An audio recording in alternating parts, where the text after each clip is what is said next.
Graça e paz, meus irmãos. Amém. Deixa eu baixar um pouquinho aqui, que eu não sou tão alto assim, né? Pronto.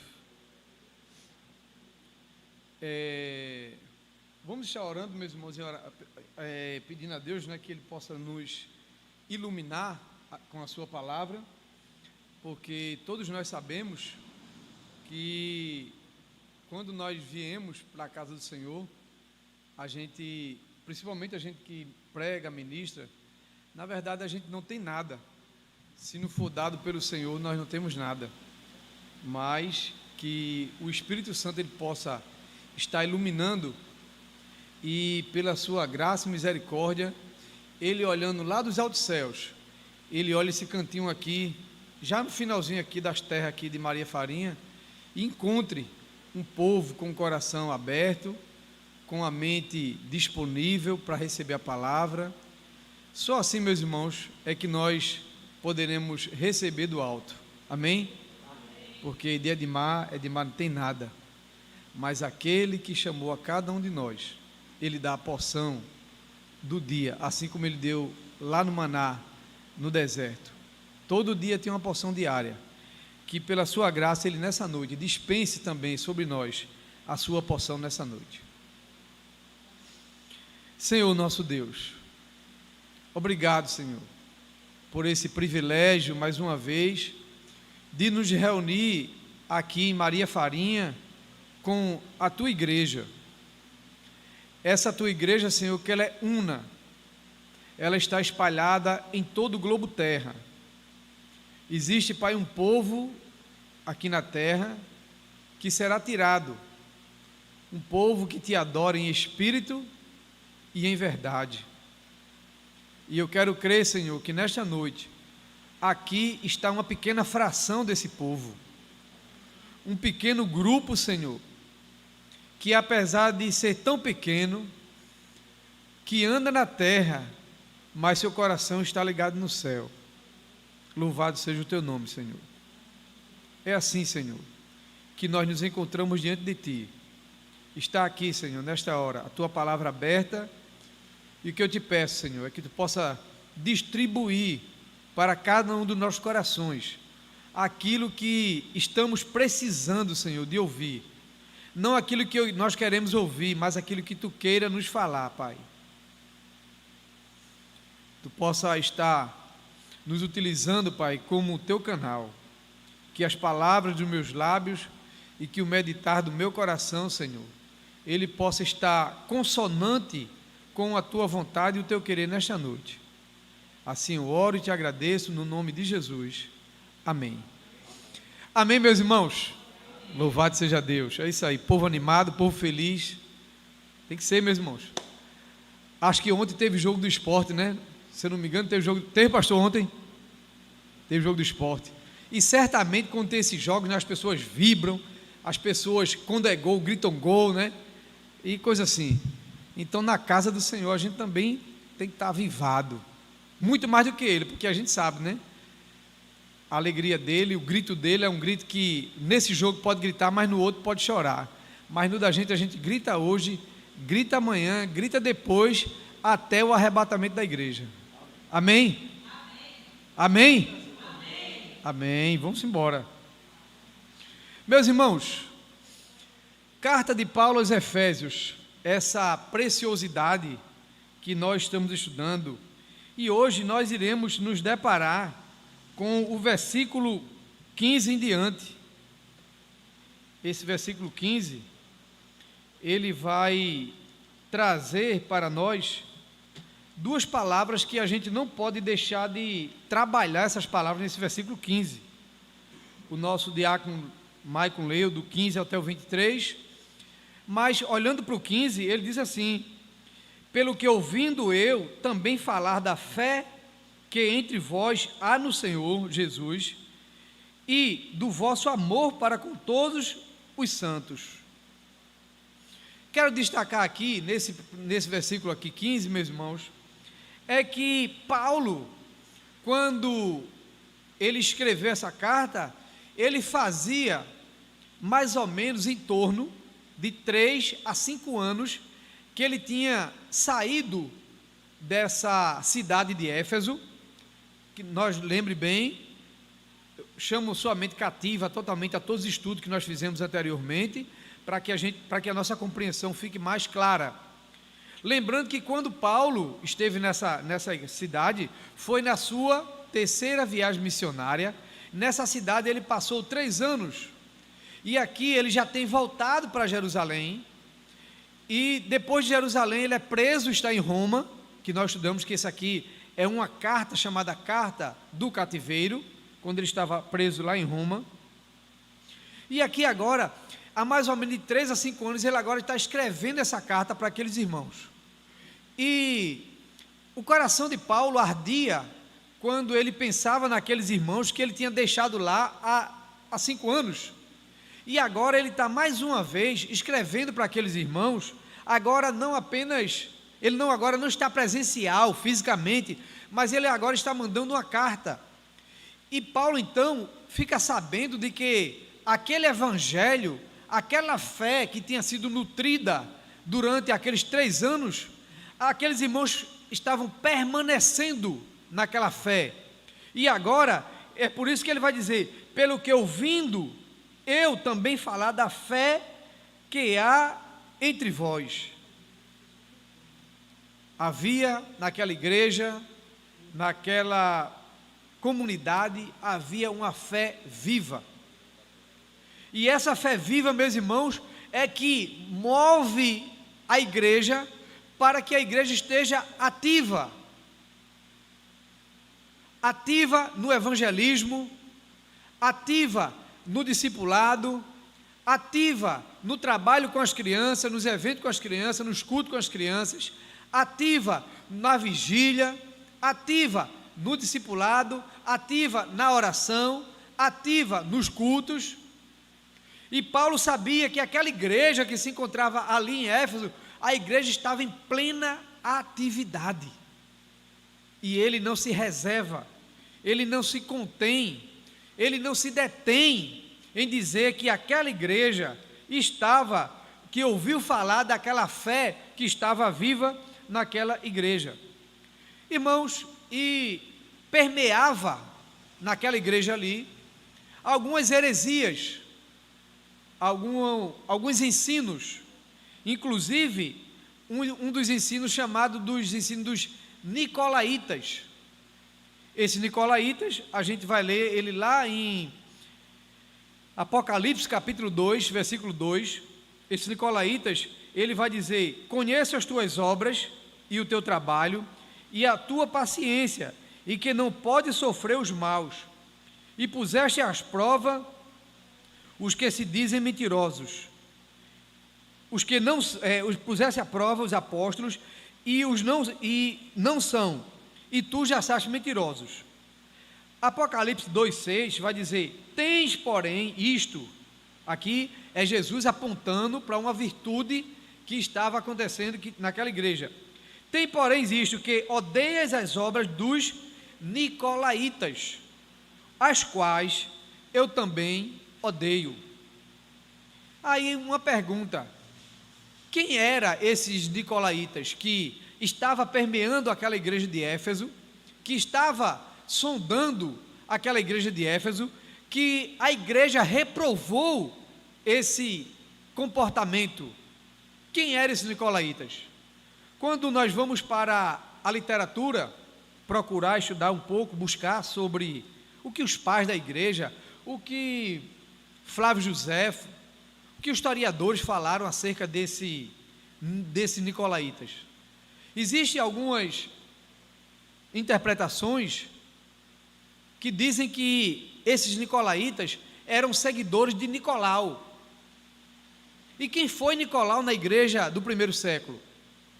Quando em Atos, a igreja, os apóstolos, eles recebem informação de que havia disputa entre as viúvas judias e as gentílicas.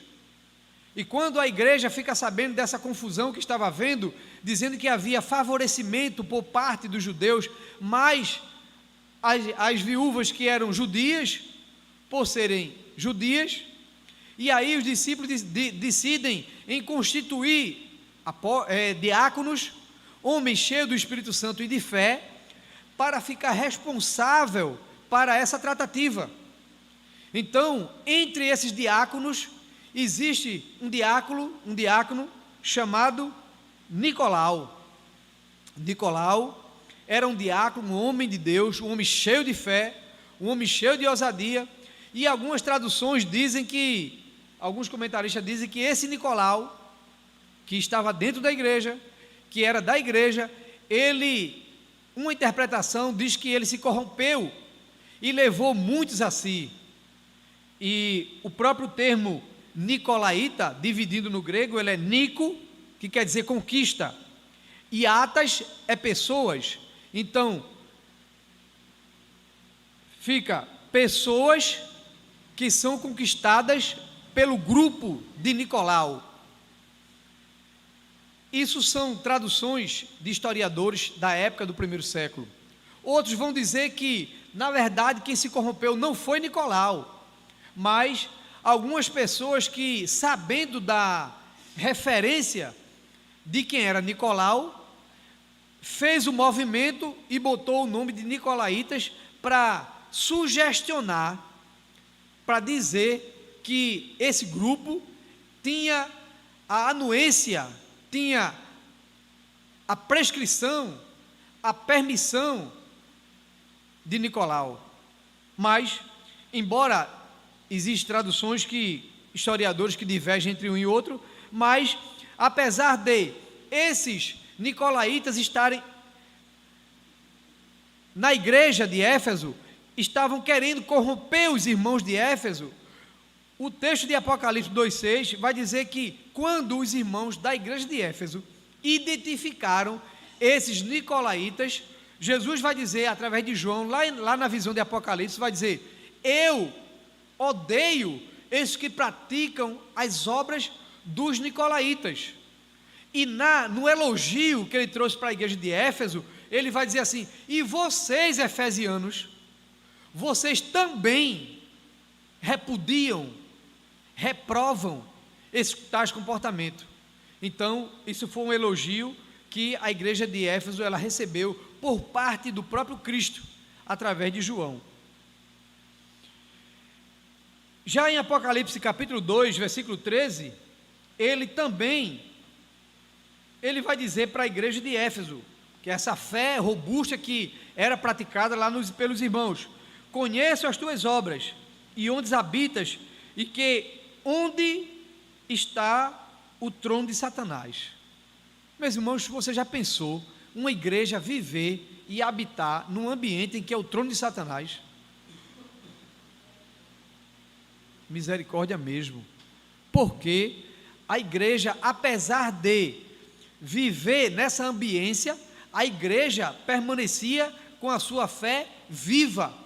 Por isso que Paulo, quando vai falar aqui no capítulo 15, na parte A do capítulo 15, ele vai dizer: pelo que ouvindo eu também falar da vossa fé, vocês têm perseverado naquilo que eu estive aí e ministrei no coração de vocês, através do Espírito Santo. Quando eu saí, Timóteo, meu filho amado, também esteve aí com vocês, pastoreando essa igreja, e eu estou vendo, meus irmãos efesianos, que aquela fé, aquela graça, aquele poder que o Espírito Santo trouxe através da sua igreja, eu estou vendo que vocês estão permanecendo fiéis na fé.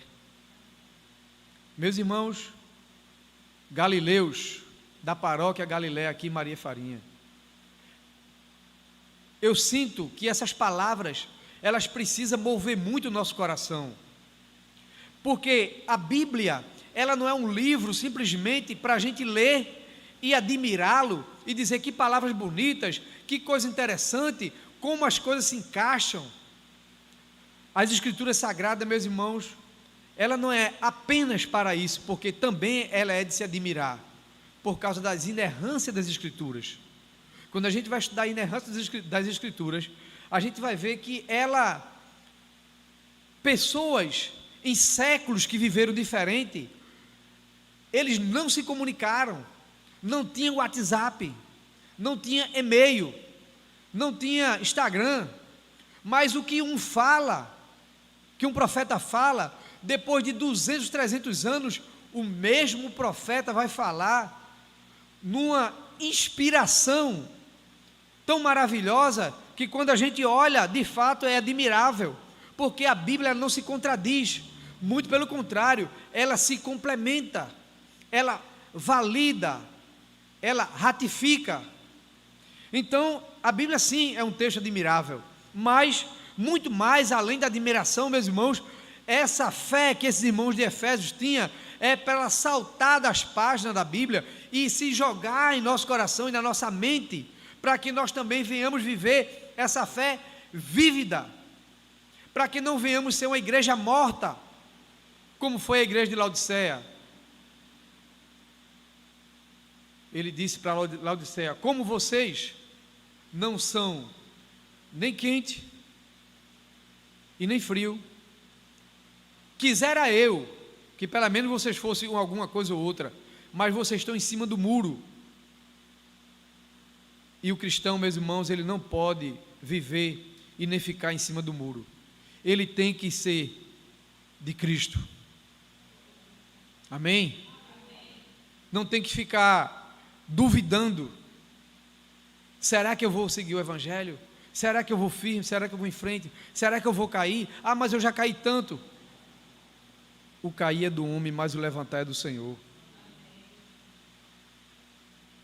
Não baixe a sua cabeça, erga-se, levante-se, porque Deus é com você.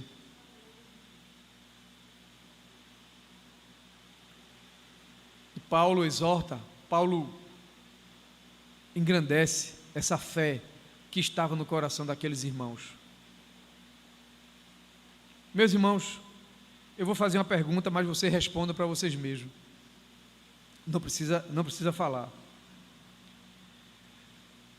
Se Paulo agora fosse escrever uma carta para a paróquia Galileia, concernente ao tema de fé, o que é que Paulo poderia escrever para nós? O que é que Paulo poderia escrever para você? Será que ele poderia expressar essa mesma palavra que ele está dando aqui para a igreja de Éfeso?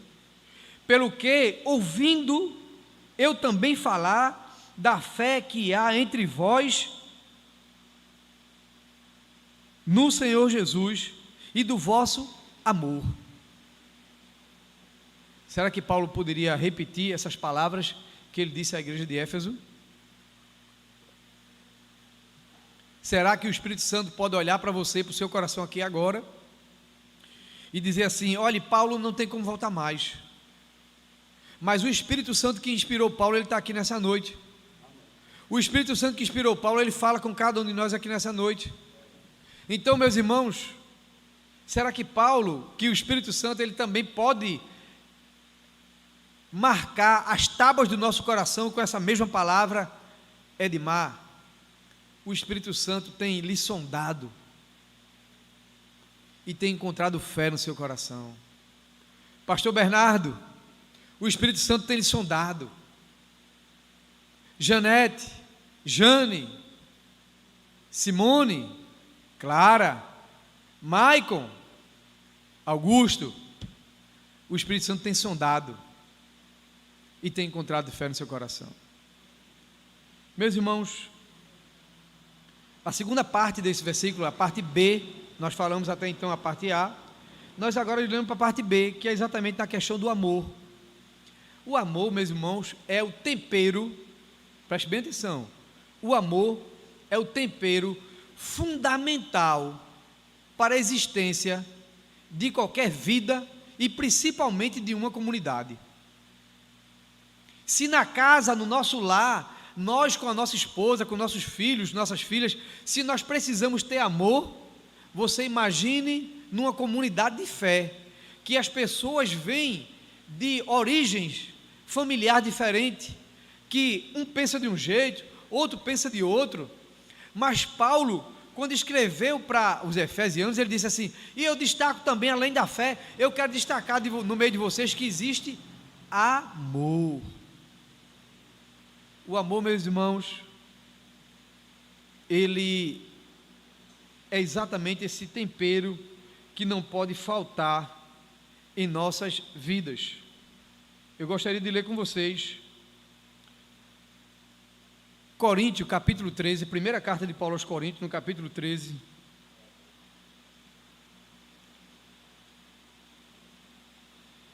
Versículo 4 ao versículo 7.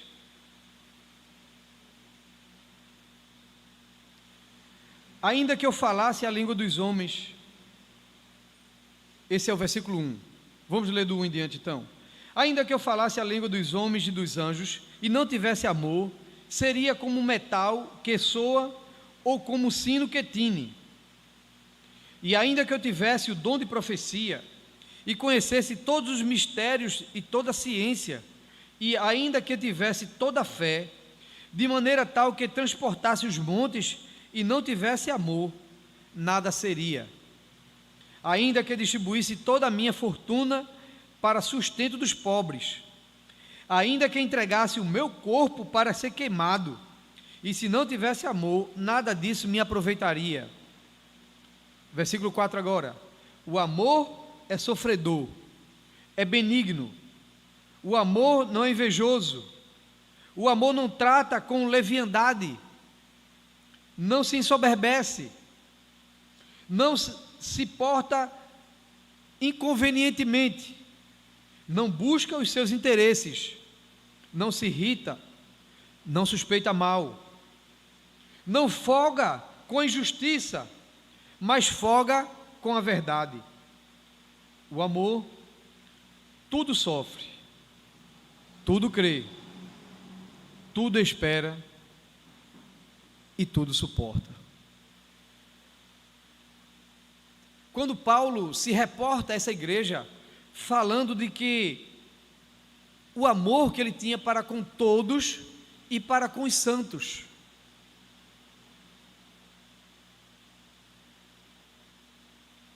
Esse amor, meus irmãos, ele tem que ser ativo em nossas vidas. Se nós não tivermos esse amor, nós não vamos. Eu vou dizer umas palavras fortes aqui, viu, para vocês. Nós não vamos viver em verdadeira comunhão na igreja. Porque comunidade de fé, ela, olha o que eu vou dizer, viu? Preste bem atenção. Quem vive em comunidade de fé exige que nós amemos uns aos outros. Porque naquilo que é de má pode estar acertando e o meu irmão e a minha irmã está errando, vai ter em outra área que o meu irmão vai estar acertando e que é de má vai estar precisando de misericórdia. Por isso, meus irmãos, que quando Paulo fala nessa questão do amor, ele vai tratar esse amor com tanta ênfase, e no final ele vai dizer no versículo 7, tudo sofre, tudo crê, tudo espera e tudo suporta. Vamos colocar em prática esse versículo 7, dessa primeira carta de Paulo aos Coríntios.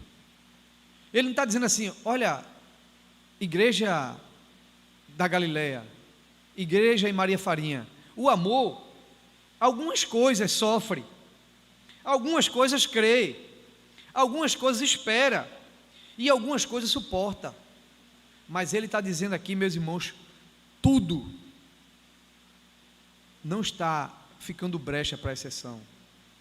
Quando eu olho para isso aqui, eu paro e penso uma coisa, Edmar precisa se converter, eu preciso me converter, porque às vezes, meus irmãos, a gente está em comunidade, às vezes a gente quer fazer um sectarismo, o grupo X, eu vou fazer concessão, o grupo Y, não, eu não posso, eu não faço. Então, Paulo, ele vai nos exortar. Abra sua Bíblia aí, em Filipenses, capítulo 2, versículo 3 a 8. Filipenses, capítulo 2, versículo 3 a 8. Paulo vai engrossar essa fala dele. Ele vai dizer assim: nada façais por contenda ou por vangloria, mas por humildade. Cada um considere os outros superiores a si mesmo. Olha, irmão, isso é uma bezetacil do céu. Isso é uma injeção no meu deltoide, no meu músculo. Edmar, nada faça por contenda ou por vangloria, mas por humildade. Cada um considere os outros superiores a si mesmo. Está aqui Paulo escrevendo à igreja de Filipe, falando, meus irmãos, exatamente na questão do amor. Simplesmente a questão do amor. Versículo 4: não atente cada um para o que é propriamente seu, mas cada um também para o que é dos outros. Versículo 5: de sorte que haja em vós o mesmo sentimento que houve também em Cristo Jesus. Irmãos, quando ele está dizendo isso aqui aos Efesianos, meus irmãos, Paulo, ele está trazendo na mente dele todo esse sentimento que ele carregava, dizendo: a igreja de Éfeso, paróquia Galileia, é assim que vocês, como membros, como galileus dessa comunidade, vocês precisam viver. Não atente cada um para o que é propriamente seu, mas cada um também para o que é dos outros. 5, de sorte que haja em vós o mesmo sentimento que houve também em Cristo Jesus, que sendo em forma de Deus, o 6, não teve por usurpação de ser igual a Deus, mas esvaziou-se a si mesmo, tomando a forma de servo, fazendo-se semelhante aos homens, e achando na forma de homem, humilhou-se a si mesmo, sendo obediente até a morte e morte de cruz. Paulo estava identificando que aquela igreja de Éfeso, ela tinha, meus irmãos, essas virtudes. A igreja estava vivendo de forma humildemente e considerando os irmãos. Esse é o nosso erro do nosso meio, muitas vezes, que às vezes a gente quer se colocar acima do irmão. Às vezes a gente quer dizer que a gente canta melhor do que o irmão. Às vezes a gente quer se vangloriar em dizer que a gente toca, que a gente faz, que a gente prega melhor do que os irmãos. E Paulo, meus irmãos, está trazendo uma lição do céu. Meus irmãos galileus, paróquia Galileia, que vocês tenham o mesmo sentimento que houve em Cristo Jesus, e não se considere maior do que os seus irmãos, muito pelo contrário.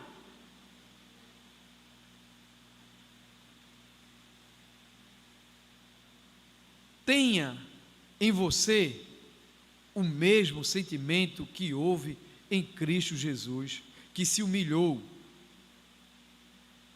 sendo obediente até a morte e morte de cruz. Amém, meus irmãos? Amém. Se ninguém estiver recebendo, não tem problema, viu? Eu estou com a sacola aqui, que eu disse a Jesus, bem grande, para jogar tudo dentro da minha sacola, que eu estou precisando disso aqui tudinho. Não é vocês não, sou eu que estou precisando. Por isso que Deus está trazendo dessa forma. Então, meus irmãos, versículo 16, vamos passar agora para o 16. Falamos o 15 falamos a fé, que a igreja permanecia, o amor. Agora o 16, não cesso de dar graças a Deus por vós, lembrando-me de vós nas minhas orações. Peço que o Deus do nosso Senhor Jesus Cristo, o Pai da glória, vos dê em seu conhecimento o espírito de sabedoria e de revelação. Segura essas palavras, porque a gente vai mais na frente, a gente vai precisar de repetir essas palavras aqui. Veja o que é que Paulo está dizendo aqui, a forma pela qual Paulo está orando por aqueles irmãos, o motivo, o propósito. Versículo 18: oro também para que sejais iluminado os olhos do vosso entendimento, para que saibais qual seja a esperança para a qual ele vos chamou, e as quais da glória da sua herança nos santos. Pronto, versículo 18. Oro também, ele faz a primeira oração, no versículo 17, para que eles sejam cheios, eles sejam plenos do conhecimento. E no versículo 18, ele agora vai pedir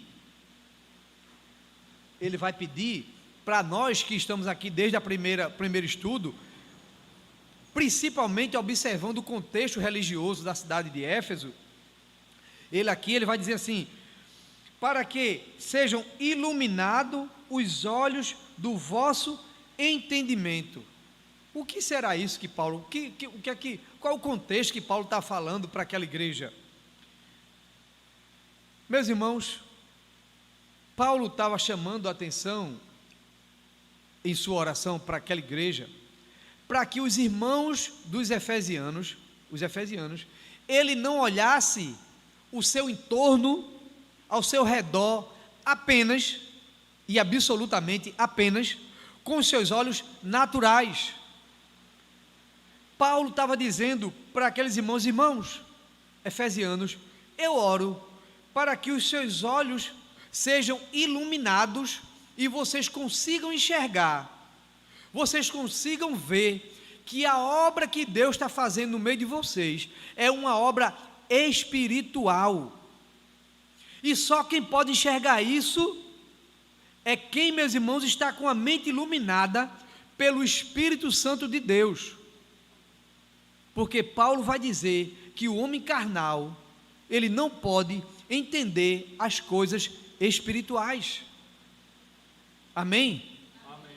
Ele, embasado, meus irmãos, desse conhecimento, ele vai dizer: meus irmãos efesianos, eu oro, eu clamo aos céus, para que os olhos espirituais de vocês estejam abertos, porque o que Deus está fazendo no meio de vocês são coisas tremendas e maravilhosas, são coisas espirituais.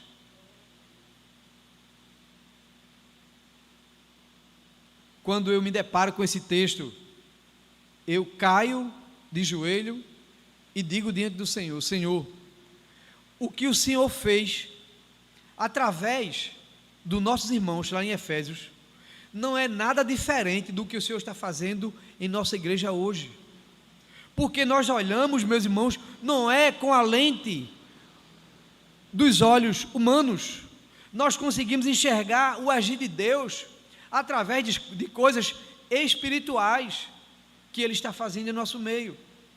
É por isso, meus irmãos, que Paulo, ele reforça a carta de Filipos, aí aos irmãos de Filipos, ele vai dizer assim: meus irmãos, porque ele define, ele não é aquele qualquer um, ele define a pessoa de Cristo. Ele está dizendo assim: aquele Cristo que em vocês começou a boa obra, ele é fiel para completar. Então, aqui, ele está dizendo assim: eu peço que Deus ilumine os olhos espirituais de vocês, para que vocês entendam que o que vocês estão fazendo não é coisa de homem, mas é coisa de Deus. De maneira, meus irmãos, que aquilo que a igreja fazia, quando o mundo queria imitar, o mundo se dava mal. Vocês lembram que quando Paulo estava lá em Éfeso, surgiram 7 homens chamados de os filhos de Seva.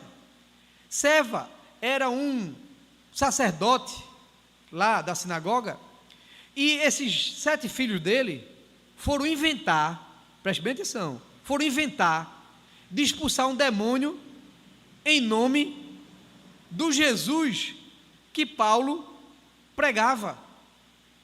E esses 7 irmãos, filho desse líder lá da sinagoga, foram procurar onde é que tinha gente demoniado. E agora você imagina, viu, o contexto espiritual da cidade de Éfeso, onde aqui em Apocalipse ele vai dizer: vocês habitam no trono de Satanás. Então, cão não faltava muito, não, era de muito. E eles chegam até uma pessoa que está possessa, os 7 jovens, os 7 filhos de Seva, E quando eles vão colocar a mão sobre aquela pessoa, porque eles viam os discípulos expulsando, Pedro, Timóteo, sai em nome de Jesus, e o Espírito saía, e a pessoa tornava sã, e eles disseram, então já que Paulo faz, nós também podemos fazer. Ele não usa o nome de Jesus, a autoridade não dá o nome de Jesus, então vamos lá. Foram lá e se deram mal, descobriram, tem um ali que está possesso, e quando os 7 foram lá, Lucas vai registrar esse fato, lá em Atos capítulo 19, de que o espírito, a pessoa que estava possuída, bateu em todos eles, 5 saíram fugindo, correndo, todo rasgado, e eles apanharam daquela pessoa que estava possessa.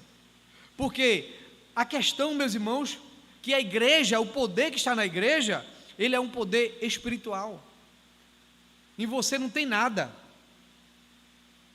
aos olhos humanos, aos olhos da carne, mas sobre nós repousa o Espírito da glória de Deus, e esse Espírito é exatamente que nos dá o poder, que é dinamis, que vem de dinamite, e dinamite explode, estoura. A dinamite, ela tem o poder de expulsar, de fazer, de estourar tudo aquilo que é danoso, que é mal, que é perverso. Então sobre nós está o poder de Deus. Foi por isso que quando Jesus, ele, no seu 3º ano de ministério, que ele já estava próximo de ir à cruz, ele chamou os 12 e disse, eis que eu vos dou autoridade para pisardes em serpentes e escorpiões. Dou autoridade para vocês expulsar os demônios, para vocês dizer sim, e o sim ser validado no céu. Aquilo, meu irmão, que o profeta fala aqui na terra, o profeta de Deus, os céus se responsabiliza em confirmar. Amém? Elias chegou diante de Acabe e disse, Acabe, por causa da tua desobediência e rebeldia, e todo o povo que estão dizendo que é Baal que está mandando chuva e está produzindo a terra, a partir de agora, Acabe, vai se passar 7 anos sem cair uma gota de chuva e um orvalho aqui nessa terra de Israel. Meus irmãos, o profeta falou e Deus confirmou no céu. Foram 7 anos sem chover. Por isso, meus irmãos, que a nossa boca ela é santa, a nossa boca ela é consagrada ao Senhor. A nossa boca é utilizada, meus irmãos, para falar a palavra de bênção e de poder. A nossa boca não pode estar falando tudo e qualquer coisa, porque como é que os céus vai registrar, como é que os céus vai validar, se a minha boca, eu falo tudo, eu digo tudo, que não convém, que não agrada ao Espírito Santo.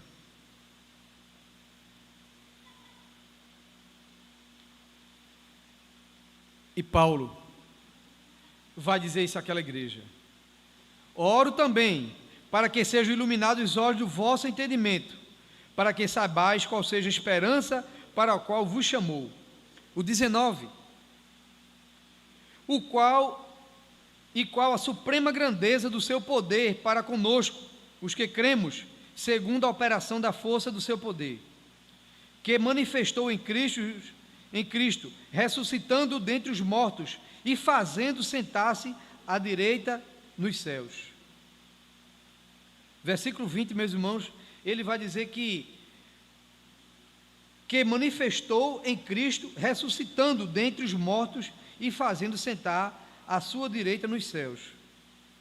Assim como Deus ressuscitou Jesus Cristo, Ele também ressuscitou a cada um de nós que o confessamos como nosso Salvador. Ele nos tirou do império das trevas e nos colocou no império do Filho do seu amor. Então antes nós estávamos mortos, mas agora nós estamos vivos em vida, porque Cristo nos deu vida. Amém? O versículo 21, acima de todo principado, autoridade, poder, domínio e de todo nome que nomeia, não só neste século, mas também no vindouro. O versículo 21, meus irmãos, Paulo aqui está simplesmente reforçando de que aquele panteão grego, aquele misticismo que o povo viviam adorando, ele está colocando aqui que Cristo, ele não é místico, mas ele é o próprio Deus, e que está acima de todo principado, potestade, seja no céu, na terra, profundidade, largura, altura, seja lá onde for. Ele está dizendo aqui que Cristo está acima de todos eles e tem autoridade sobre todos eles. Resumindo, Paulo está dizendo assim: irmãos efesianos, tudo isso que estão dizendo aí, que são deuses, isso não tem nada de deuses, porque eles não passam da dureza e da idolatria do coração do homem. Demétrios foi um comerciante que, quando ele viu que estava arruinado o seu comércio, ele reuniu a sua classe dos comerciários e disse: ora, esse evangelho está perturbando o nosso comércio, o nosso faturamento está se perdendo. Por quê, meus irmãos? Porque aquilo que ele chamava de deusa dos deuses, que era Diana, não tinha poder para nada. Por isso que ele estava falindo.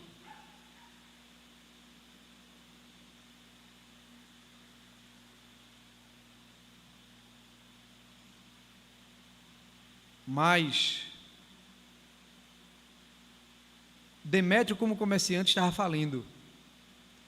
Mas aquele que está em Cristo, preste bem atenção no que eu vou lhe dizer aqui, aquele que tem a sua vida pautada, aquele que tem a sua vida oferecida como sacrifício no altar do Senhor.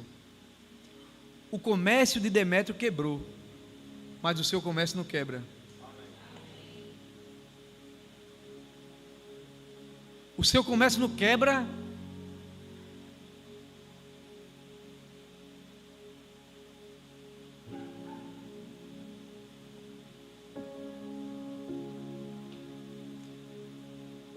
porque está debaixo da bênção de Deus.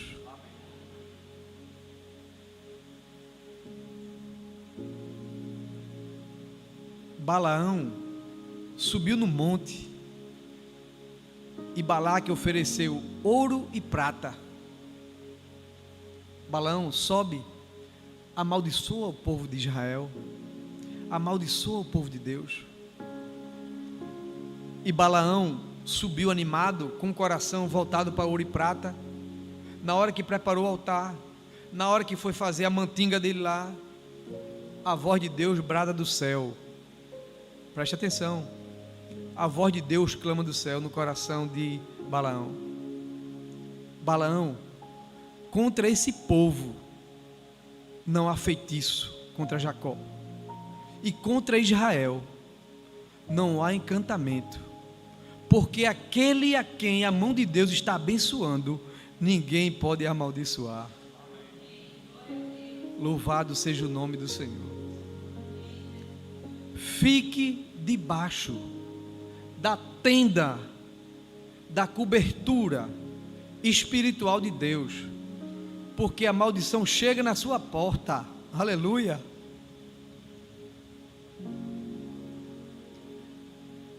Mas ela volta porque o anjo do Senhor está lá, meu irmão. O anjo do Senhor acampa-se ao redor daquele que os teme e os livra. Pode querer amaldiçoar, mas a maldição não chega, porque é Deus, é o general de guerra que está na frente, é aquele que nunca perdeu em batalha. Louvado seja Deus. Vamos concluir, meus irmãos, estamos concluindo aqui. Versículo, para terminar, o versículo 23, que é o seu corpo o contexto vai ser do 22. Deus sujeitou todas as coisas debaixo dos seus pés, e sobre todas as coisas o constituiu como cabeça da igreja, que é o seu corpo, a plenitude daquele que enche tudo e em todos. Pronto, meus irmãos, eu vou terminar aqui. Ele preenche tudo em todos. De que você está preenchido? De que você está preenchida? Paulo está dizendo aqui aos irmãos efesianos que Jesus Cristo preenche tudo em todos. Paulo está dizendo, não falta nada. Se você chegou aqui nessa noite, você que vai nos assistir depois, se tiver faltando alguma coisa, busque aquele que tem tudo para todos. Busque aquele que disse: a mim é dado toda autoridade nos céus e na terra.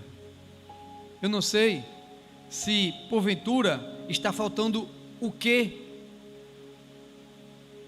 Algo, eu não sei, mas Paulo está dizendo assim: aquele que enche, ele não deixa pela metade, ele não deixa 2 dedos.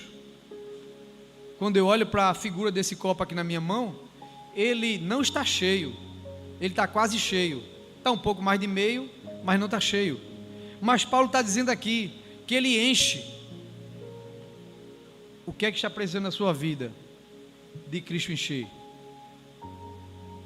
Buscar-me-eis e me achareis, quando me buscar de todo o vosso coração. Que Deus, através do seu Espírito Santo, meus irmãos, Ele possa preencher, Ele possa nutrir, germinar, fazer germinar todas as palavras que, através da sua palavra, foi exposta aqui nessa noite, para cada um de nós. Feche seus olhos. Amado Pai, muito obrigado, Senhor. Como dissemos inicialmente, Senhor, nós nada temos, porque tudo vem de Ti, Senhor. Concluímos dizendo, Senhor, que é o Senhor que enche tudo e em todos. Eu te peço, Pai, nesta noite, que Tu possa estar complementando, enchendo aquele vaso que está vazio, aquele vaso que está mediano, aquele vaso que está seco, aquele vaso que está precisando, Senhor, de Ti.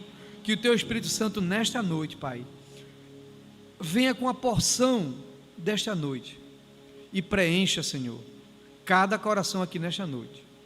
Que o Teu Espírito Santo, Pai, possa estar falando, completando tudo aquilo que Tu queres falar ainda, Senhor, com cada um de nós.